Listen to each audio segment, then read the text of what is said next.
As professional real estate agents, one of our primary tasks is to determine a home's market value. And my business partner, Lynn Cohen, and I are just delighted to be here today.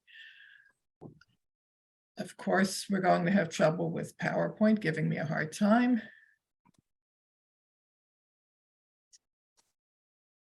Let's introduce ourselves.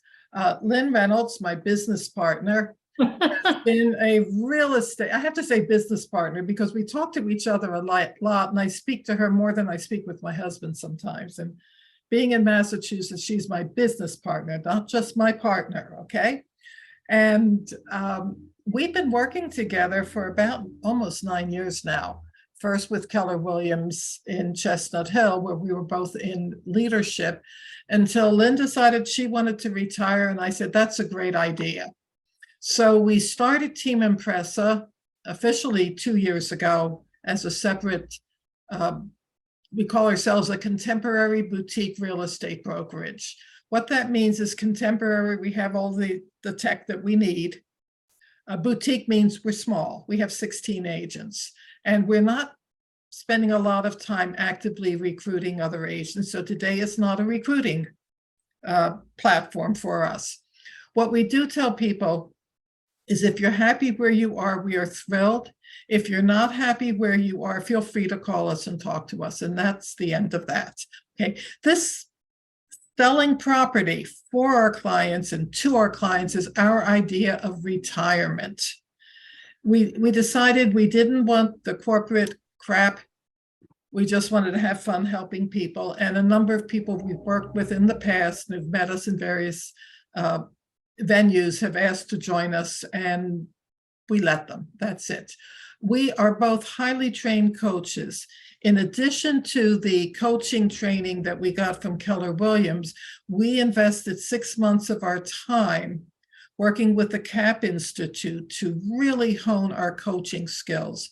And we find that these skills, the ability to come as a coach rather than as a salesperson, helps the relationships with our clients and with other agents. Between the two of us, we have over 40 years of experience in the real estate industry. And a driving belief, and the reason that we're spending our time doing presentations like today, is that we believe that well-trained agents benefit all of us. Okay. So we will have a large group here today. Currently, there are 50 people on this call. I expect more will come in.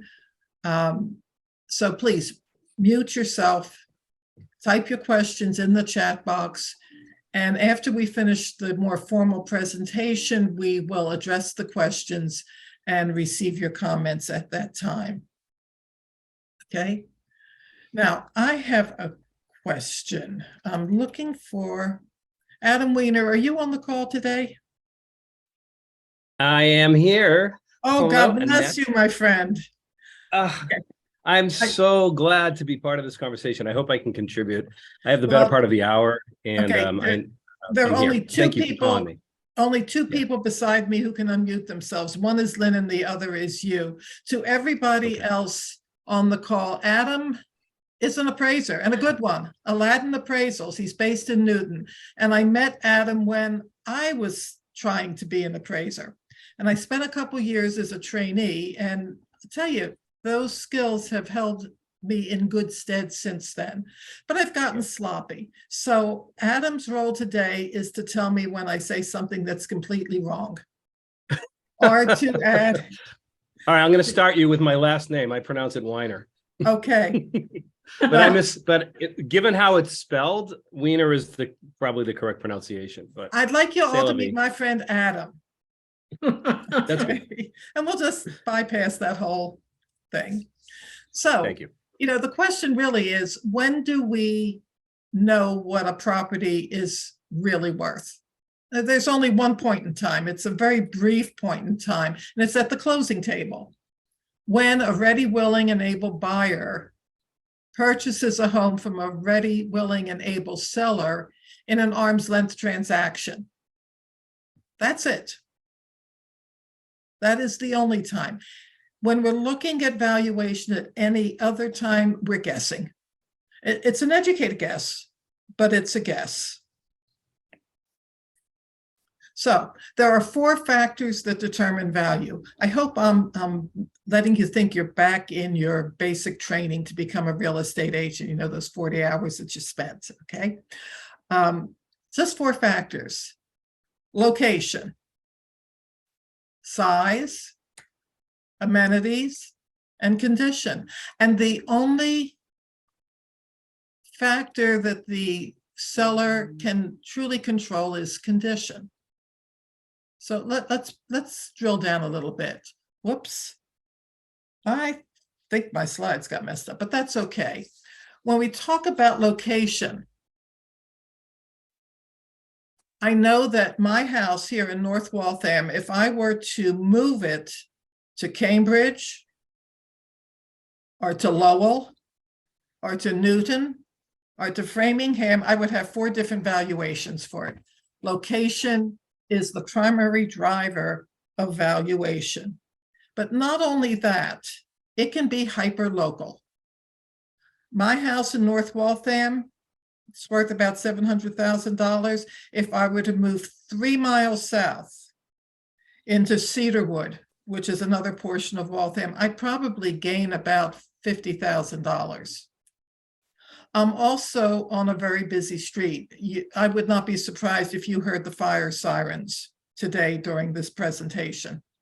Half mile down the street, I have a fire station. If I were to move my house a half a dozen homes down the block on the side street, I'd probably gain value. So location is really, really, really important. Sometimes when looking at a property, you have to drill down street by street. Is a cul-de-sac, home on a cul-de-sac, more desirable than one on a busy street? Well, obviously. Okay. Let's talk about size. Now, this seems pretty obvious to me. A big house is worth more than a small house. And in fact, the impetus for doing this program came from one of my agents who was trying to determine how much to offer on a house. And it appeared to him that the house was overpriced. And I did a quick down and dirty look at the comps, and it seemed to be about $100,000 overpriced. So I said to him, ask the agents what comps she used. Well, she used homes that were 30 to 40% larger than the house she was selling. And some of them sold 8 or 9 months ago. So again, they really weren't comps, and she didn't have a grasp of what a true comparable was. Okay. Amenities, pretty self-explanatory. Central air conditioning, hardwood floors, updated kitchens and baths. These are fairly expensive items, not too easy for the homeowner to adjust at a lower cost. And condition, age of the roof, what repairs are needed, has it been recently painted, do you have shag carpeting and avocado green appliances? Oh, Jill, don't laugh. We walked into those homes and they were very stylish in the 70s, and I don't know why they're still not stylish, okay? But they're not. They're not. Okay, in fact, even granite has gotten out of style. Granite counters were the hottest thing 10 years ago, 15 years ago, and they're out of style already. Now, so these are the factors that determine value. How do we actually do it? Well, there are 3 methods that appraisers, such as Adam, use to determine value. The first is, or one of them is the income approach to value.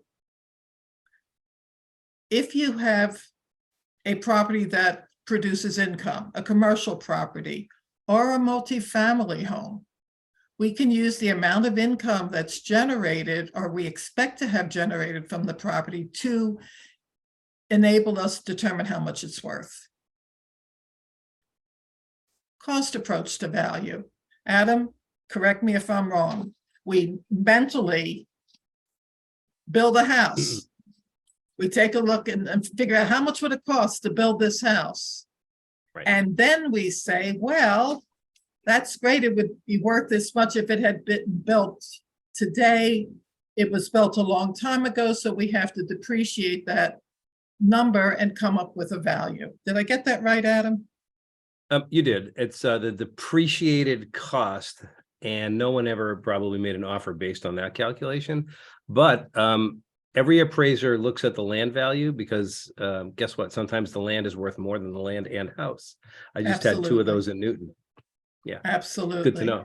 Well, what comes to mind is the sale of the property that Russo sat on, which was a very profitable business, but he got much more for the land than he ever could have gotten for the business.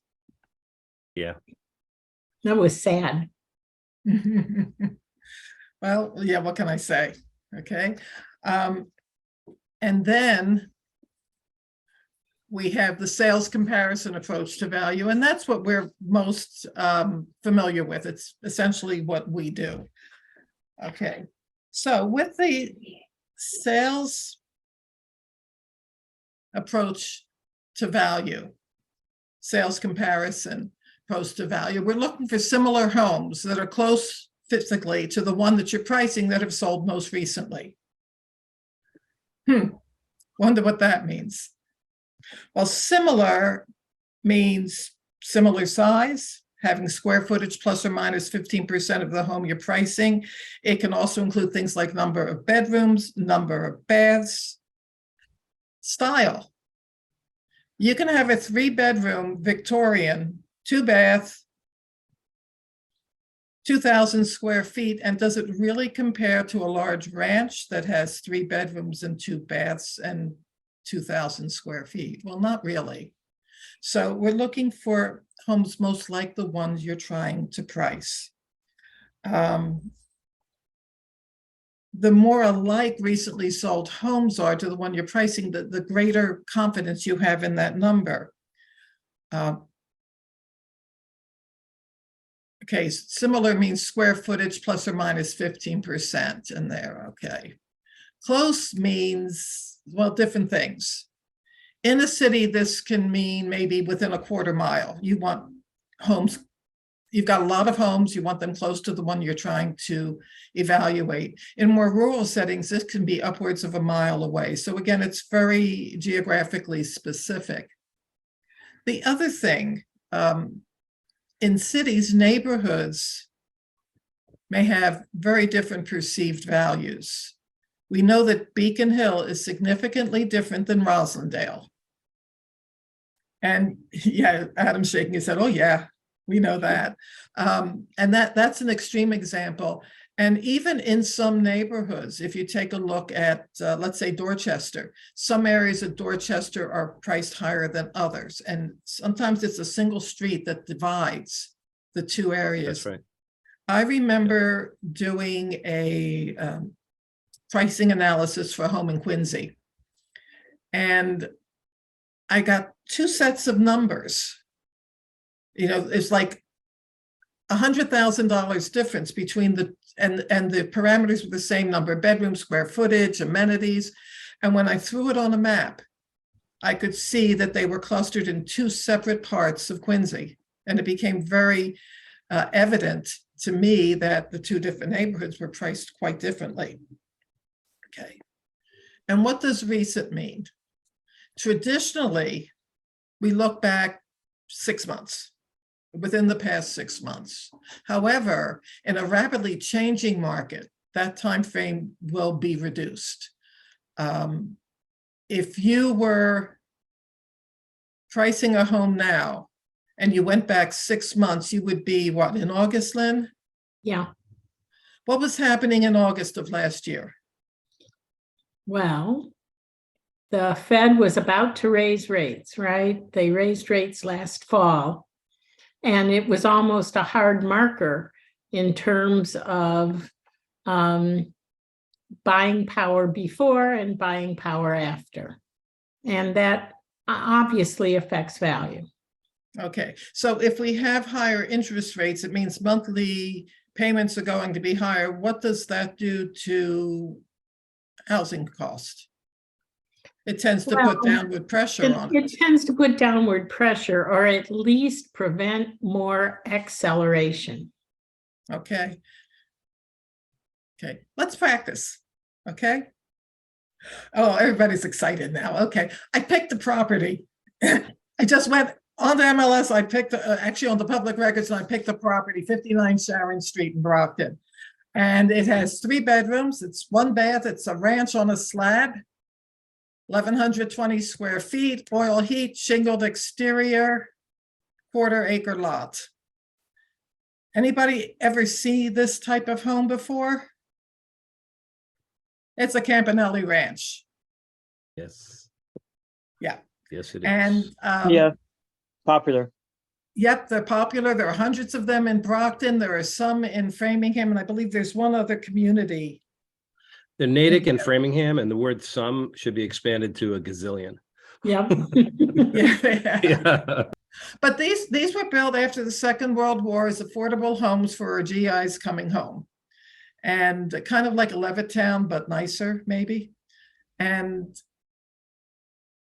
I can tell looking at this house that with the oil heat and the amount of living area, that they never took over the garage, or they expanded into the garage and they never updated the heating system. I mean, they may have gotten a new burner or whatever, but they were still using oil heat, okay?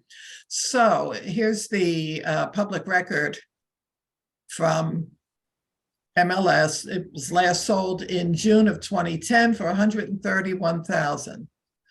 So then first thing I do is I check Zillow and RPR. You've got to be kidding me. No, Zillow. why should I do the We work don't if like they've done the Zillow. work? We don't trust Zillow. Really? But you know that's what our clients are doing. It's the first thing. I think Yeah. it should be this much, but Zillow said, No, you need to check Zillow so that you can do what Annette is doing, which is be prepared for the fact that your buyers and sellers actually believe in Zillow. Yeah. Exactly. exactly. And so Zillow says this is worth about what, $380,000. But look at the range, 342 to 410. Okay. Next thing I did, I went to RPR. What's the matter, Anna? I check them both because they don't cost me anything. And again, you'll see a real large range, 380 to 455. RPR thinks it's worth more. Yeah, what I have found is both of them tend to run high when I end up doing a full analysis with comps. The thing I like about RPR, though, a couple of things. Number one, you can go in and you can add comps. You can adjust the value based on what you know about the property. And it prints out this enormous report that really impresses your sellers that you went to all this work, and it just prints it out, okay? You look like you've worked weeks to get this, okay? So that's the first thing I do. I check them both. And so what I really know is it's somewhere between 380 and 400, or be 350 and 450 if it's in somewhat decent condition, okay? The next thing I do is search on MLS. I'll use zip code as my primary geographical parameter, and living area plus or minus about 15%, and sales within the last 6 months. That is my broad cut. And depending on how many properties actually show up, I'll adjust them. If there are a large number of homes, I'll go back 3 months or even 2 months. If fewer homes are listing, I may change the living area size. If I put in number of bedrooms, I may take that out just to see what's there. Or I may even look at an entire city rather than just a zip code. Okay. And this is what I got. I said 3 bedrooms, 1 bath, 900 to 1,300 square feet ranch, no basement. And I threw the no basement in because I wanted the Campanelli ranches and I knew there were a lot of them. And again, I'm looking from 276 up to 445. That's a big range. You think? Yeah, but look at them. They're 6-room, 3-bedroom, 1 full bath. So how are they comps? Well, the next thing I generally do is I go to the map. And you can see down here, down at the bottom, that big red splotch, that's where my subject property is. And again, I'm looking at all the various homes that are, quote, similar, but aren't quite the same. Okay. How much do you think this house is worth, folks? Put it in the chat box.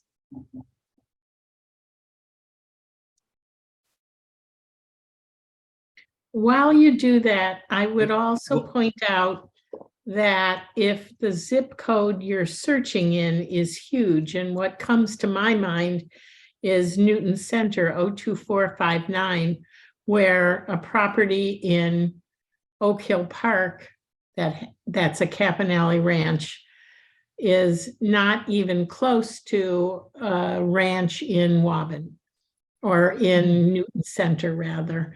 So you really need to be aware of those small neighborhood differences in a large zip code. Okay, we're getting prices 350, 375, 420, 410. Charlie, like 400, 375, and let the buyers and sellers decide. Below the average. I don't use averages, Adam. I use medians. Well, okay, that's fine. I do too. I just want to say I have now done 8,148 appraisals since we met. And the process that you're doing is the process that I use. And I hope people are really paying attention, because anybody can sell anything to any amount of people, but an appraiser is going to come along and do this process. This is such a gift, you guys. And I really hope that you'll take this in. Yeah, well, thank you. And she did not pay me to say that. There's been no, we haven't chatted at all about Wait, you promised me lunch, didn't you? Oh, that was the other appraiser. I'm sorry, Adam. There is no other appraiser. Why would there be another? I'm the best there is. All right. Sorry. Back to you. Okay, we're digressing here. But again, we're getting a fairly large range of guesses, and they're all right. They're all correct. So, Lynn, what would you do with this? If I said to you, Lynn, Well, I got somewhere about 400. here's where I drive you crazy in that, because you just look at the data, and I like to look at each individual comp, drilling down to the pictures to try to determine whether the condition of our property, our subject property, is better or worse than the comps. And that usually you'll come to me, I let you take the first pass, and then I start digging, right? And it drives you a little nuts, but it's why our partnership works so well, because I will spend hours digging into each photo and comparing it to the snaps we've taken of the kitchen, of the baths, to try to make a reasonable adjustment to hone closer to what I think the actual sales price will be. And I must admit, I have not done that yet for these comps. So I would withhold my final judgment. But let's just, well, Lynn and I generally will come up with a range. Mr. and Mrs. Seller, we've looked at, I explained the process we've gone through, and we think the value based on the upgrades that you have and everything else is somewhere between 410 and 430. Okay. And then we let them decide what they want to tell us what they want to list. Well, we lead with the question, right? Yep. Which is more important to you, time or money? If you want out really quickly, let's go with the low end of the range. If you want top dollar and you're patient, we can attempt the top end of the range. It's really up to you. And we What do you spend a guys lot do of when time. what do you do when the sellers are out of their minds and they want to list it for a better? Oh, we're getting to that. That happens more. Okay. than you know. That's at the I'll end. wait. Okay, sorry to think ahead. So, and we also have the discussion, and this is probably the most important discussion, is to who actually determines the value of the house. I Not don't, Us. they don't, the market does. And we blame everything on the market, by the way. Can you Okay, explain to someone who might be newer, what is the market? the The market market, is what someone who steps forward is willing to pay. And, you know, our best work can only be a guess. And it's an educated guess. And we like to prepare our sellers by telling them that, listen, we've studied and studied this. To the best that we can determine, this is the appropriate price for your house. This is a price at which it should sell. But it's the market is, it's a snapshot of today. I mean, I hate to date myself, but it's like a Polaroid picture. You take a picture and it's stagnant slice of time, and the market is anything but stagnant. There are always factors that alter the market.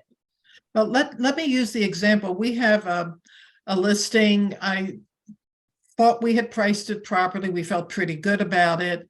We received 2 offers, $20,000 less. It was interesting that both offers were the same amount, $20,000 less than asking price.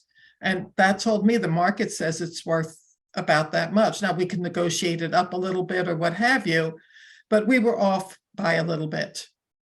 That's the market, what somebody is willing to pay. Okay, well. You're having trouble with the No, slides? just here's another Okay, property. This is Boston. Zillow gives a value of $750,000, and so does RPR. They both agreed on this, so it must be right, correct? Who knows? Okay, here's the listing. And looking at it, it looks like it's been upgraded. It's close to the T, within a mile. Good sized bedrooms, ensuite bathroom, design granite countertop, designer's backsplash. This sounds lovely. Okay. So I did the same thing. Size, I said 4 or more bedrooms. It's a 5-bedroom home. I don't see much difference between 4 and 5 bedrooms for the most part. But, and this is what came up, and it's priced at $750 right here. Okay. And there's the map. What I found interesting is down here southwest of the property, you're seeing $400,000 and $500,000 homes, 600 here. Over here is 800, Yeah. almost 900, 700, 850, 800. The question in my mind is Talbot Avenue a dividing line? Maybe, or maybe it's not. Again, this is where, if you know the local lay of the land, you have a lot of information. If you do a lot of work in Dorchester, you have a lot of information here that you just can't get just with the numbers. Okay. I'm glad you're talking about location. That below Talbot, homes sell for lower values per square foot. And I don't like price per square foot at all. But it's a fact that you get less money per square foot or whatever in that area below Talbot than above Talbot, and certainly to the right of Dorchester Avenue and then to the right of Neponset. And appraisers have to be very careful, especially with all of the bias fraudulent or accurate bias claims in the news. For how we describe, one location versus another. And I know people that have gotten into trouble, Yeah, but you can look at this. You can look You at this look at here. it and it tells a You- story, and that says to me that it could be risky to go out at 750. Right.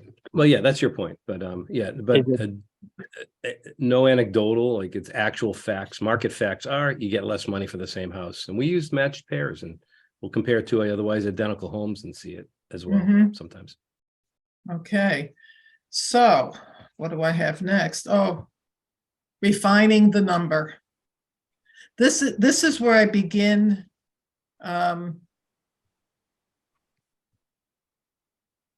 to put on my former appraiser's hat, okay? Amenities, how much value does a garage add? Depends on town, location. What about a fireplace, the extra bedroom, the central air conditioning? This really is part of the discussion where I say I can put a number to it, but if you don't care about it, it doesn't matter. Okay, this is the yin and yang of looking at the data and then comparing it to emotions and what people are looking for. Okay. Well, and that emotional attachment that buyers place on it. Mhm. Now, how do you figure out how much any one of these is worth? It's easy. You get two properties that are almost identical, next door to each other. One has a fireplace, one doesn't. They both sell on the same day, and the difference in that price is what a fireplace is worth. Am I right, Adam? Good It's luck so to easy. you. I don't know why more people don't do it. All the model matches that are being sold, right? Yeah. Actually, We I can all want to go say, home now. and that it's funny that you brought up that first one that was in the Slab Campanella neighborhood. Yeah. That is one of the few sandboxes we can actually play in where we might be able to find 3 or 4 homes with and without one amenity, like a fireplace or garage bay, and then extract a percentage. Okay, so you do Yeah, this percentage. only because it's a rarity to have so many otherwise similar homes. Yeah, and that is the reason I chose that. But the truth is, if you drive through that area, all of a sudden you'll see homes with second stories. You'll see air conditioning pads, which they didn't originally have. If you could look around the back, you'll see where they've been blown out of the back, and instead of having 1,100 square feet, they have 2,500 square feet. You just can't see it from the front yard. So over time, many of them have been modified, so they're not that identical, okay? Now, I'm going to share with you a pricing sheet I put together about 12 years ago. Does this look familiar, Adam? I actually went through and I made Very good. adjustments based on living area and amenities and compared to my my property I was trying to price. And Lynn said, well, how did you know how much to do? I said, when I was an appraiser, I was given a list and was told this is what it's worth. Yeah. But you're just the 1,000-foot view of your process is you filter for like comps. Comparable selection is everything, people. So try to get that right. One thing you didn't talk about is how bad the data is in MLS, where you think you have a 2,000 square foot home and then you look at it and it's actually 1,200 square foot. Yeah, So half assuming of that it you've below grade. yeah, assuming you've gotten rid of the lies, then the next step in your one of the next steps in your process is to make adjustments for differences, and that is brilliant. I always ask for CMAs when I'm at sales, and when I look at them, I never see adjustments, and I'll also see multi and condo and single in the same CMA, which I don't know why, but I'm so glad you're talking about adjustments. I hope I can add to this. Well, and isn't it something of an art form? I mean, I wish we could be exact, but most of our market area is not tracked home. It's unique, individual. There may be a few that were built at the same time, but not enough sales because of like-kind homes. So a lot of times we're guessing. And that's not comfortable, but it has to be an educated guess. Yeah. And I said we'd look at the questions later. Gian wants to know if we can find a resource, the value of amenities. Actually, Lynn and I looked today online and we found something with differential calculus equations showing us stuff. And I said, no, that's not going to work for us. It's But really we'll keep looking, and if we find it, we'll send it to you. okay. But again, here is where it helps to use your gut. Sometimes it's the process that Lynn does, looking at all the different bathrooms and kitchens and layouts and floor plans. And you may not be able to put an exact dollar volume on it, but you know that it's more than what you thought, and maybe you adjust the price within the parameters, the broader parameters that you have. And there's another factor here too. One of the things you look at when we're pricing it is not just what's sold, but what the competition is. And you really want to position your property so that you don't make the others sell faster, right? You don't want to be the most expensive like-kind property in the neighborhood. And I think very often we don't look at that closely enough, and then we're blindsided because people are going to our open house and then the one down the street and saying, well, if you like that at 500, look at what I can get you for 475. So you That's have brilliant. to be, you really have to look not only backwards, but somewhat forward as well. So you drive the comps. So what if somebody thinks their house is worth 500 and you know it's worth 400? Do you drive We'll them talk around and go, we look at have what that. you can get for 500? Are That you doesn't crazy? work, Adam. It doesn't No? work because sellers Okay. have blinders on and they'll say, but my kitchen is more beautiful. My flocked wallpaper was $1 million of roll and it's gorgeous. And orange It is back in doesn't style. work. No, we handle it a different way. We Yeah. do, and we'll get there. Okay. How do you price a unique home? I did have one. It was a bear. We sold this home almost a year ago. We represented the buyer. It was the most expensive sale in Clinton that I could find in the last 10 years. It legitimately was 4,000 square feet above grade, with 2 accessory apartments. The listing agent was from Mars. Oh my It God. was a piece Yeah, of work, the wasn't listing he? agent was from Mars and disclosed that it has huge income potential, which was totally bogus because it's not zoned as a multi. And we had some undoing of expectations. It was perfect for our client because 3 generations needed to live there. The buyer herself, her adult, severely autistic son, and her 2 disabled parents. And so there was a place for everybody. And there was even an elevator to take the parents from their ground level accessory apartment up to the main living level to have dinner with everybody. And she really wanted it. And can I add that they were in trouble because the elevator hadn't been inspected in years? Everything was a problem with this. There was a cease and desist order. Was there an appraisal on this when it sold? I'm sorry? Pardon me? Was it a cash sale or was there an appraisal? No, there was There an was an appraisal.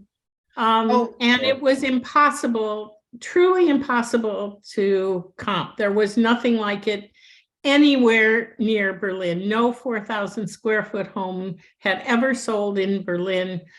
I tried cost per square foot. I took all the sales in Berlin and got an average. That didn't work. The house is on the border of the town of Clinton and the town of Berlin. And I even looked there, even though Berlin's property values tend to be higher. It was totally a crapshoot. And I'm going to disagree with you a bit there, Lynn. It was a crapshoot putting the value on it. However, the asking price was $520. The guy had 2 other offers and our buyer wanted it. And that is ultimately, and that takes us back to our very first point, doesn't it? That it is ultimately the market that determines value. So we got it at 39? It's up there, it's in there. Something, I covered it. Okay, but I sweat out the appraisal. I just had no idea what would happen, and she was a 5% down buyer. So there was not going to be any covering of any gap. It needed to appraise.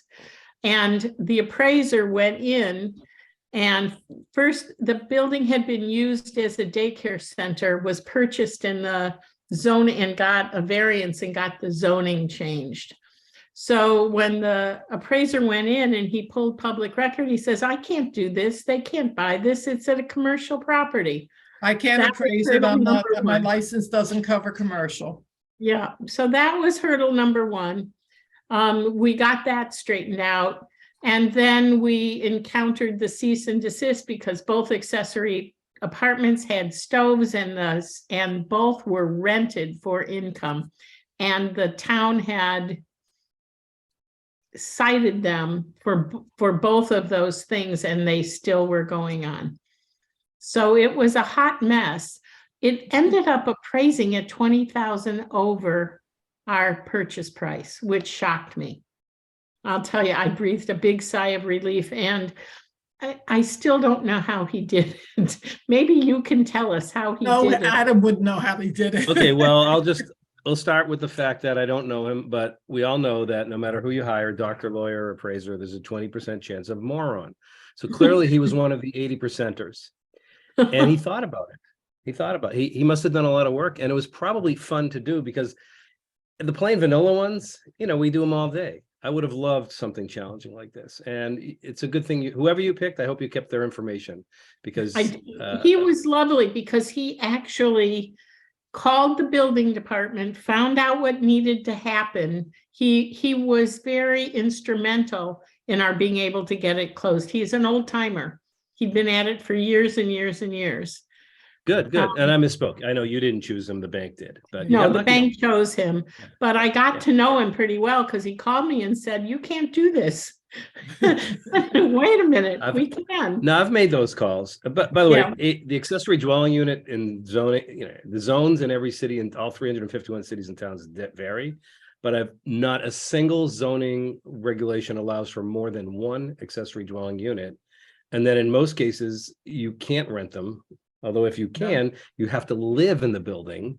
Otherwise, Yeah. it's a two-family. So there's a Right. lot of rules, and he did his job. He called and he verified, and he actually gave you guys the how do you cure this, which I love. I wish he worked for me. Good guy. Yeah, he was great. He's based more in Central Mass, but he was great. But every now and then you get a property that just, there wasn't a comp anywhere. No, and there were a couple of lessons learned here. Number one, something we always know but don't think about is that the information that the assessor's office has may not be correct because the building department is the one that defines a lot of the zoning and the rules. So, and that was the problem we had with some of the appraisers saying, hey, the assessor says it's commercial, I don't do commercial. Well, When and then in Annette and I fact- went into town hall, and it was like stepping into 1950. It really was. No computerized records. It was really an experience and a half, but our client felt cared for and protected because we did that much due diligence. And ultimately, I said to her, if you can afford it and if it appraises and you love it, let's go for it. Yeah. And the biggest concern we had was the mortgage contingency, because if it didn't appraise, she wouldn't get her mortgage if they didn't change the price, but that didn't happen. So it was a potential problem, not a real one. Yep. I also just checked. It was Cross Country Mortgage, which is I'm on their panel. They have some really good loan originators, including one of my favorites. Yeah. Well, we'll have to compare notes because we have a couple favorites there too. There you go. She actually went with him, Lynn, if Yeah. you'll remember. Okay. Yeah. If the numbers aren't clear, what about square footage? How important is that, Lynn? I ignore it. Price per square For the foot. most part, in most areas, I do too, but in the city, it seems to be all agents talk about that the cost per square foot in a condo in Beacon Hill is pushing 2,000 a foot. And that a lot of city agents price based only on square footage. I think that's dangerous, but I do think it's a factor to be aware of. Okay, Want to know what appraisers think of that? tell Yeah, us, please. I'll tell you what I teach my trainees. Price per square foot is a sexy and useless number. It's I like like miles per that. it's like miles per gallon in a car. It's so easy to measure it that we can't resist using the second grade math skills. But has anybody ever offered $372 per square foot for a car or a house? no, And the price per square foot, I have to figure this out sometimes. It includes, hello, the lot. Same size house on two different lots, the price per square foot is out the window. So Well, it's and the I look cheating at is it, rampant. but like Zillow. Yeah, sorry, I cut you off. Sorry. That's okay. No, the cheating is rampant with at least now they have to disclose how much of the square footage is below grade. But that just skews it all completely in a multi-level home. But One thing I about square foot that's relevant to this, you guys. I know it's tooting my own horn, but I started begging MLS to make a distinction between above and below grade when Oh, Annette God and I bless worked you. together. I did, and they finally did. That's one thing. Two is, do you guys know what happened April of last year in terms of measuring single family homes? And then we're going Yes. to talk about ANSI Z765 today. Nope, wasn't gonna talk about Okay. it because. But go Okay, for headlines. it. I'll just tell you this. Fannie Mae realized that a house that sold 2 or 3 times and was refinanced 3 or 4 times had 7 different appraisers, 7 different square footages. And they said, we have to stop this. Everybody has to use one standard. Now, for my design build in Wentworth University days, I used the ANSI Z765 standard, and it happens to be the one they picked. And you can Google ANSI Z765. And the 2021 standard is what we use to measure single family homes. Okay, condo is inside paint to inside paint, but single family homes is outside footprint. And they tell you how to deal with slopes and split levels. And because every appraiser is now doing it the same, eventually it'll all come out in the wash. Yeah, And I just want you guys to be aware that that exists. And it's it's a get accurate slow scheme that I'm grateful for. yeah, and I'll tell you, the biggest nightmare is when somebody says, I have a raised ranch, what are the comps? Don't go there because that's I a know whole Zillow will nother, use that's a whole colonials nother and- presentation, Right. okay? Yeah, But- and Zillow but- will use colonials and Victorians if you look under the hood at which comps they used, which you Yeah. can do, by the way, for every value. In case Yeah. you didn't know. Okay, we're gonna do questions at the end, but Tasha wants to know, can you repeat that, Adam, about what you're talking about? You're I'm saying going you're to type it in using- the chat. I'm going to type it in the chat and drop a link if I can find it, so you can just Okay. download it. That's Somebody on great. your team should, and by the way, my pro tip is you guys should measure your houses because nobody who's competing with you for that listing took out a tape measure or a laser. So you will stand apart from the rest. Yeah, And I'll drop that. I'm going to go find that right now. Just take me a minute. Okay. great. So we talked about when you're having difficulty finding a number. We talked about price per square foot and the pictures. And again, that's Lynn's methodology. Okay, so let's say we come up with a number. And the seller thinks their house is worth much more. Mr. and Mrs. Seller, I think your house is worth $650 to $670. Well, that house across the street sold for $725 and we're nicer. So I don't want to take a penny below $750 because then we can negotiate down to $725. What do you do then? First, you take a deep breath so that you don't scream. And that's when we go into coaching mode, right? We ask the seller a few pointed questions. back to which is more important to you, Mr. and Mrs. Seller, time or money?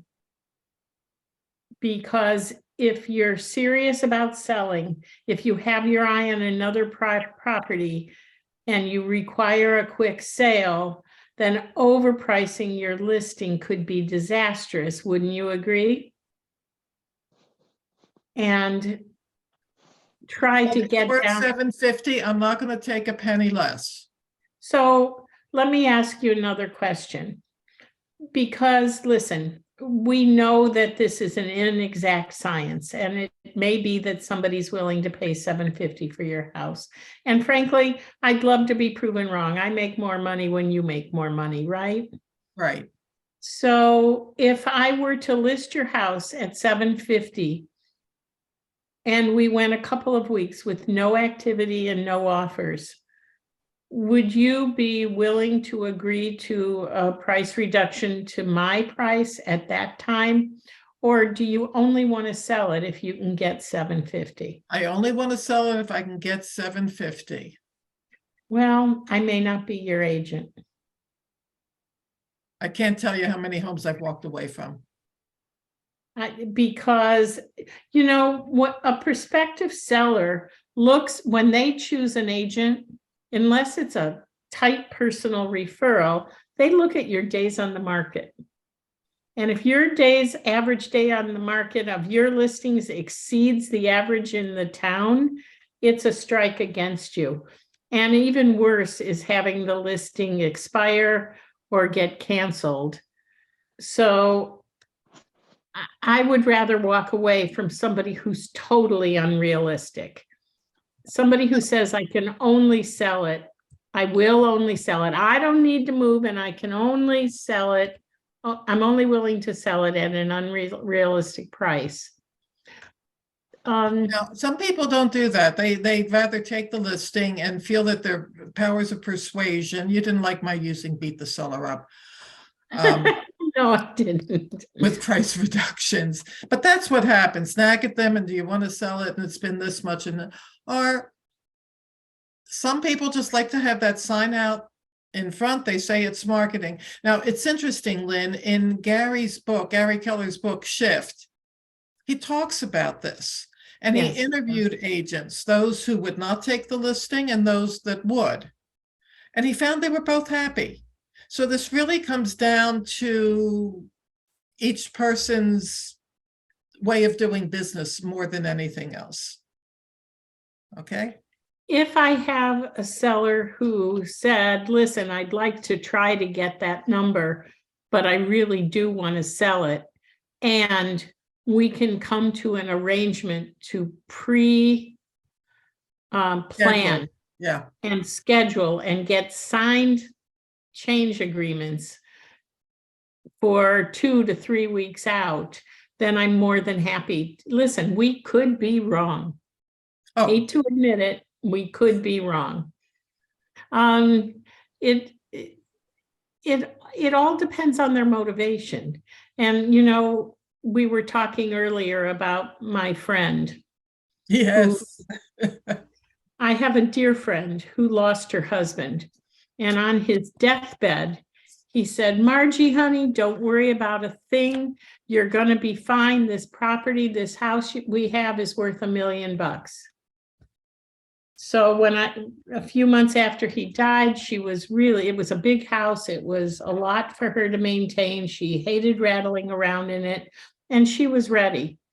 And I prepared the numbers, and she had told me she wanted $1 million. And no matter how I cooked the book, I couldn't get it to sell for more than 800. Couldn't. And I told her this, you know, she's my friend. I wasn't going to put her through it.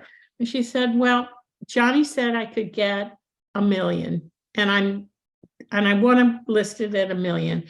I said, well, I'll tell you what, we're appreciating at 4 to 5% a year. That means that if you stay 4 or 5 more years and the market continues to appreciate, we can get you $1 million, and I'll call you when that time comes.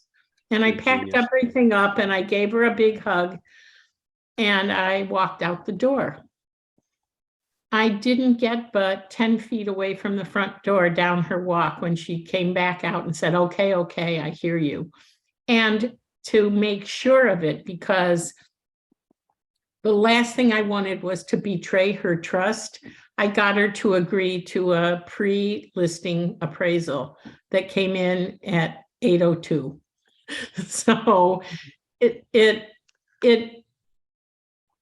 pays to fight with grace for what you believe in.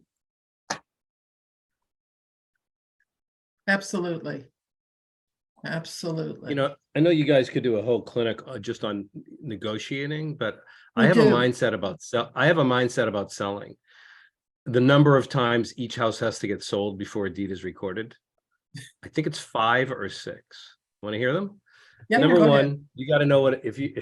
I just want to preface this by saying sometimes I appraise homes for more than contract because they reached too high. We all know that first wave of buyers is where the highest price is, and they didn't lower price. And when they finally went to market and it sold, it got 2 to 4% below. They left 2 to 4% of value on the table, Right. because they reached too high and for too long. So I just want to put that in there.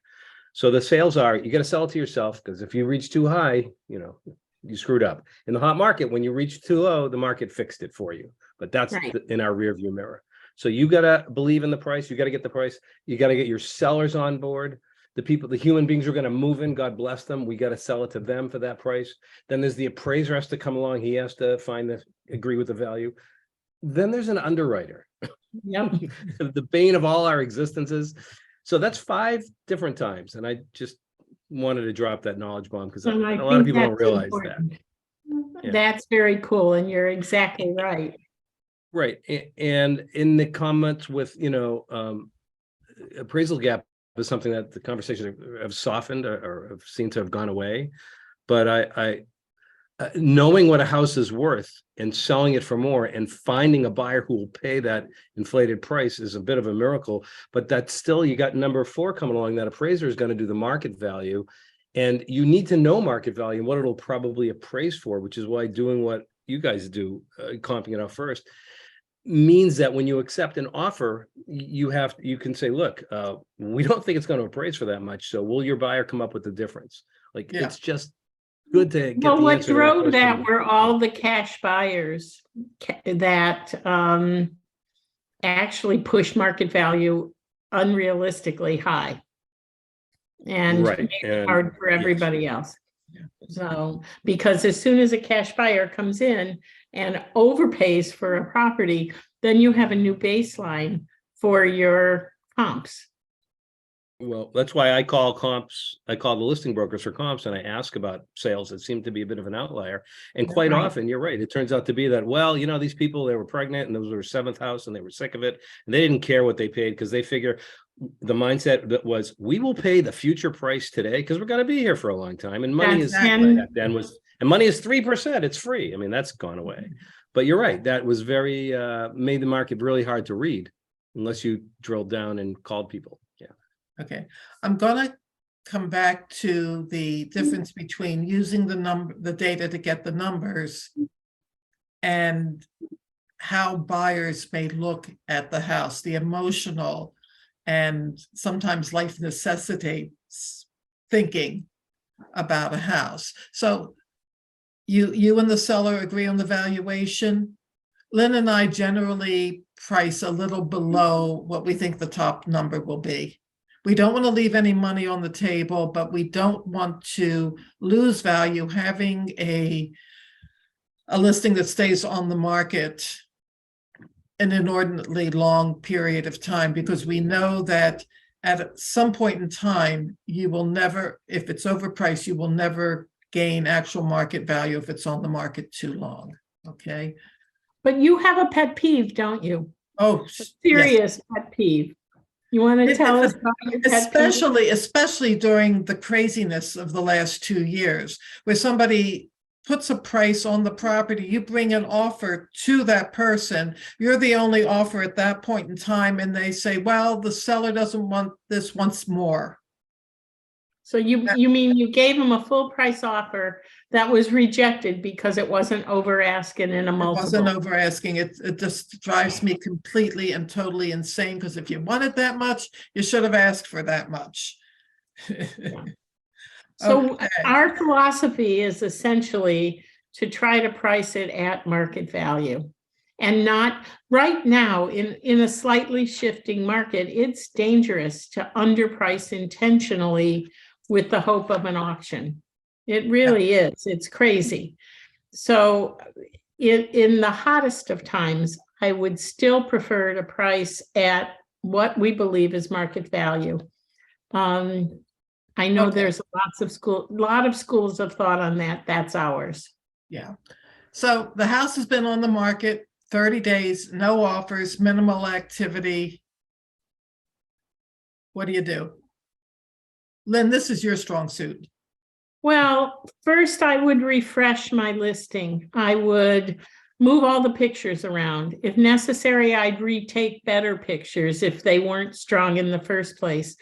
People, when they search online, tend to swipe and reject a property based on the visuals that they see. And if you led with an exterior shot and they never got to the gorgeous kitchen, then it hurts you.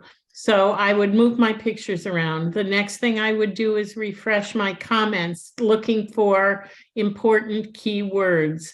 And if during the 30 days, the feedback you got is that there's a wart, then I'd lead with the wart. Then I'd lead with the wart. What do you mean by that? I don't sell houses with warts. Every house has one, at least one. But I guess the best example was a Cambridge property several years ago that was drop dead gorgeous, near new construction, but built on the very edge of maximum, right up to the lot line, almost no land at all. And the feedback the agent was getting was, if I'm going to spend several million on this house, I want some land. And it was sitting, and it was gorgeous. So a new agent came in and said, nope, we lead with the wart. And his comment was, if you hate mowing your lawn and you don't like gardening, this is your property. And it sold in a week because you attracted people for whom it was appropriate, and you didn't waste time with the rest of the naysayers. So whenever possible, lead with the wart. And the example recently that we had, we just sold a listing and we were the third broker in. And there's a word for that marketing. yeah, what is it? Yeah. It was a Stan Barton or something like that. I have to look for it. It's the Manhattan marketing concept. I have not heard that, but that's cool. And Thank if I find the manual, the name, I will find it. I have it right in front of me somewhere in my apartment. But I took a class. He actually visited us, and I've actually used it all the time. If you're looking for a fair house, if you're looking for a house at a fair price, and you're willing to do the work, this is stop for you. and come and check it out. Exactly. In Well, other words, she did a great what job. we found with our current listing is that there was feedback that the condo fee was too high, but none of the prior agents had mentioned that the condo fee included heat, which would have accounted for 25% of the condo fee. So we led with, don't let the high condo fee throw you. It includes all your heat. It made a difference. So it can be a small wart or it can be a huge wart, but lead with it, get it out there. Okay, so the keys to success. Know what's happening in your market. What are the average days on market? What has sold recently? What competition do you have? What's happening with mortgage rates? And you put these in a mixer and you mix them all up and you figure you know what's going on out there. And manage expectations with your client from the beginning. Tell them, hey, market determines value. This is what we think. It might be different. And let's keep an open mind. Before you put the listing on, do everything you can to remove the negatives. Repairs, deep cleaning, staging. Sometimes you have to talk to your clients and say, you've got to change the cat box every day, not every other week. It's a negative, okay? And again, as I said before, how the market determines the value of the property. Thank you all. I'm going to stop the share so I can see you all. There you are. Okay. And let's go through some of these questions that we had here. See what we can do. Lynn, do you want to grab them or do you want me to? I'm looking now. What is a percent down where a buyer doesn't need to cover the appraisal gap? There is no such thing as a percent that would guarantee it. That's a tough question. If you're a 20% down buyer and you're willing to go down to 15% so that it's hard to explain. No, there is no single number. You really have to know how much they're putting down and how much flexibility they have there. Sometimes it can be the difference between putting 20, 25% down and maybe 10% down, and they may have an effect on their mortgage rate. Best bet is to work closely with their mortgage lender and give them the number. But essentially, the buyer has to come up with the difference in cash, and that may or may not be possible. But also, frequently, the seller will lower the price if they want to sell rather than screwing around or sometimes splitting the difference. It's a negotiation. And we're back into a realm of being able to negotiate. Absolutely. And that's probably the biggest change that I have seen. We've had 2 sales in the last couple of months where I was able to negotiate that the seller buy 2 new roofs before closing. That was pretty cool, actually. That was, I mean, I was shocked, but we got it done. So we can negotiate again. Yay, that's the best change in the market. Laurie Jo wanted to know how we can come up with an accurate price just looking at the location. Laurie Jo, you may have misinterpreted what I was saying.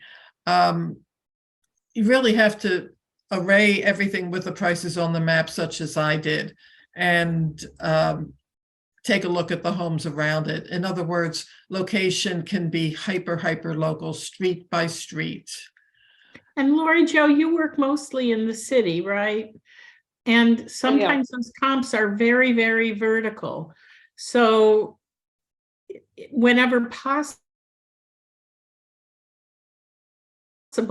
I would like to stay with comps within the building that the listing is in, if there are enough sales there, because then you're sure of the fact that that you're on a level playing field. I mean, a high-rise building should be able to give you enough comps to work with. Okay. Is Avi Glazer still here on the line? Because I don't quite understand the question. How do you take into account public records, not MLA? What does MLA? Adam, He probably meant MLS. I think he's talking about the difference between what the listing sheet says and the sales and assessment record says. Yeah, Because that when would, you it start a probably listing was in MLS. Yeah. GS is right next door to the A. By the way, I don't know what that appraiser did for the Unicorn in Berlin, but sometimes there are no comps in the immediate area. Yeah, there weren't. There are 2 ways to deal with that. One is to just go back further in time. Now you might not I use went a back 3-year-old. 2 years and found nothing. I go back And 3 then years I for did any a reason. search of the public record to see if there were any other single family homes that even had 4,000 square feet, and there weren't. I mean, it was. Well, we probably shouldn't drill down to the Unicorn because most of them aren't that. Yeah, thank God. But yeah, you gotta dig deeper. That's all. It's a challenge. Right. Yeah. Gian asked, is there a resource to find the value of amenities? I really think, Gian, it's something that you pick up over time. It's almost like in your real estate DNA. after a while, it incorporates there. And there've been a lot of articles that say, you know, if you're going to renovate this, you can get, this is the best place to put your money if you're going to renovate and want to resell. So that can give you some idea. But for the most part, personal renovations don't pay you back dollar for dollar. So you do them to suit your needs and your tastes, and they don't always satisfy the next guys. Yeah, but also, Lynn, sometimes upgrading something means somebody will buy it rather than somebody won't buy it. So you figure Yeah. it's an investment in your home. You don't get 100% return on your investment, but you get some of it back. Yeah. Okay, what do Agreed. we have here? Somebody said, have we touched on using public records to find off-market comps of recent sales? I would say most, 90%, 95% of all sales are on public or on MLS. And you can find the others on public record. And there's a lot of information on public record that you can get that doesn't kind of shine when you look at the listing sheets. How long you want to do marketing, find out how many people have been in their houses 30 years or more. You can do that from the public record on MLS and spit those out. And they just upgraded the whole public records portion of Oh my God, you can do a MLS. radius search now in Yep. SNA, in a sales Right. and assessment. And I Right. used to have to pay $100 a month to, who's the real estate record search? Not Banker and Tradesman. No, that The used Warren to be, Group, but- the Warren well, Group. I used to Well, use. the they Warren own Group. B&T, yeah. Yeah. Yeah. Okay, and Adam, you answered Mayor. And you mentioned cost versus value, Lynn, you just alluded to that. Yeah.